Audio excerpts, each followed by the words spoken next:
So good morning everyone, Running Otaku here. I am in my car right outside of the spring water corridor in which I'm going to be doing my tempo run today. So overall it's an hour and 15 minutes running. In the middle of that I've got 3.5 miles, which is about 6 kilometers of tempo running at maybe slightly faster than my 10K pace or pretty close to it, which translates to 6 minutes 15 seconds per mile, or right around 3 minutes 53 seconds per kilometer. And my focus today will really be on form. So especially ground contact time. I think my turnover is a little bit slow and my feet are on the ground a little bit too long. At least that's what my coach says. So I'm gonna be telling myself a mantra the whole time. Knees up, hands up, knees up, hands up. And I'm gonna be saying that, really working on driving my leg lift and that quick turnover to see if I can get my cadence consistently in the low 180s and that ground contact time in the low 200 millisecond range. So we'll see how that goes. Okay, well, I'm back again. I've showered. My wife has cut off all my hair, which is a good thing.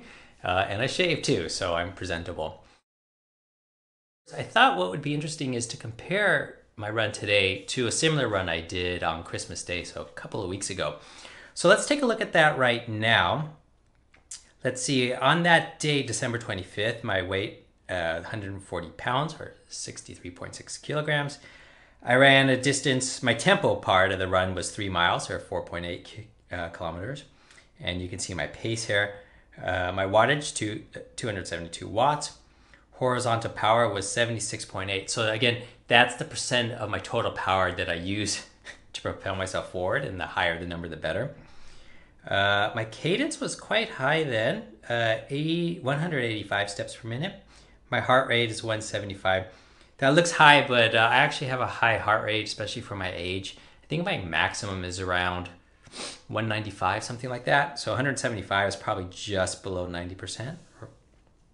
Leg spring stiffness, leg spring stiffness 8.3, which is low. And running efficiency 1.0, which from what I understand is quite low too. So January 11th, my weight was today 140 pounds. So exactly the same weight, which makes some of the calculations easy. So weight won't be a determinant in power. Distance, so today was a little bit further. It was 3.5 miles, 5.6 kilometers. So half a mile further, or it looks like 0.8 of a kilometer further. Pace, so the last time again it was 6:18 or 3:54 per kilometer. Today was fast, right? I was trying to do 6:15 and I went a little fast, 6:12 per mile or 3:51 a kilometer. And going fast you would think is good, but that's getting closer to kind of not my threshold pace, but my critical velocity pace, which was too fast for this workout. So I think I overshot a little bit. So I'm happy that I ran that fast and felt so good, but I'm not so happy that I ran that fast, if you know what I mean. The watts 278, so again, that was higher because of the higher speed. Horizontal power, okay, 77.8, so that's pretty good, right? So that's 100 basis points or 1% an absolute higher than last time. So that shows a little bit more efficiency there.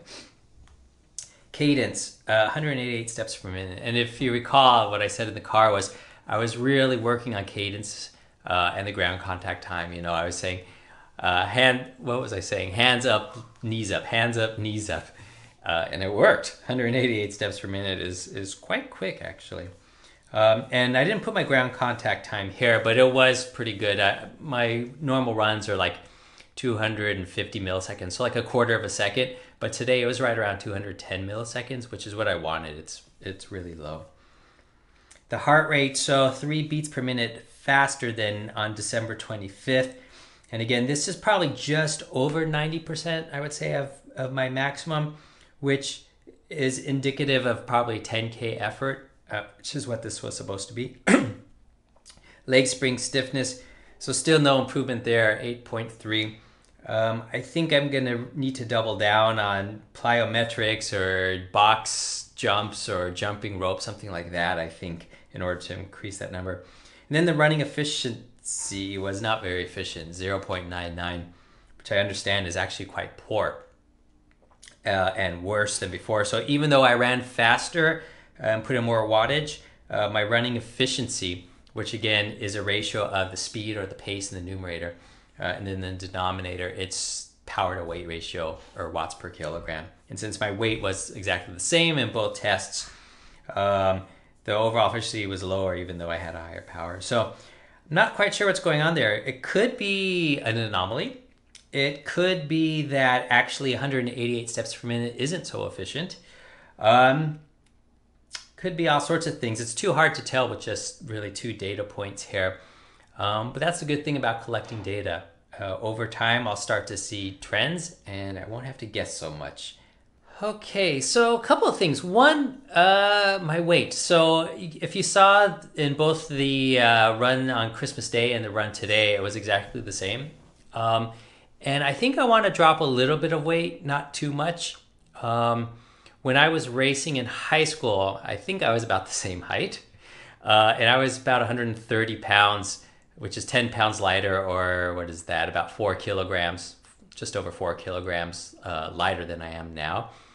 And I probably had a little bit more musculature then. So I probably could stand to lose a few pounds. And I think I will, but not much. Maybe 2 kilograms between now and 14 weeks from now when my race is. So, 4.5 pounds or so. Because I want to come down a little, but I don't want it to negatively impact my training. And the trouble is I love dessert. So I love ice cream and chocolate. And what I'm doing now is instead of eating dessert like 3 nights a week or more, almost every night I have a little tiny square of like 85% chocolate, so not too much sugar in it. And that seems to cut the edge off the cravings a little bit. And then once a week I'll splurge and I'll eat whatever I want for dessert. We'll see. Hopefully this kind of pretty conservative dieting, if you will, just eating a chocolate square instead of full dessert will help. But we'll see. And then finally, let's see. I've got an easy run tomorrow, and then I think 2 hours, 2 hours 10 or so on Sunday, which is at my easy pace, and I'm going to run in the trails. And for that, I actually bought new shoes. So these are, from what I understand, the Salomon Sense Ride. I think they actually came out in 2017. And it's 2019 this year. So they're not exactly new shoes, but they're new to me. I think the Sense 2s are coming out in a few weeks, but that's okay. It's one way to save a little bit of money.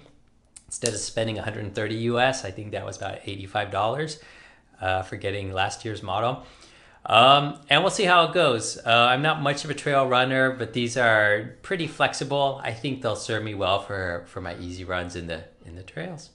And that's it for today. Thanks so much for tuning in again. We've hit 130 subscribers, so thank you, you guys. If you haven't subscribed, please do so. And also hit the bell next to the subscription button. That way you'll automatically be notified for each of my updates. And you can follow me on my progression towards the Boston Marathon and my sub-3 hour goal on April 15th. So that's it for today. Thanks again, and we'll see you all next time. Bye-bye.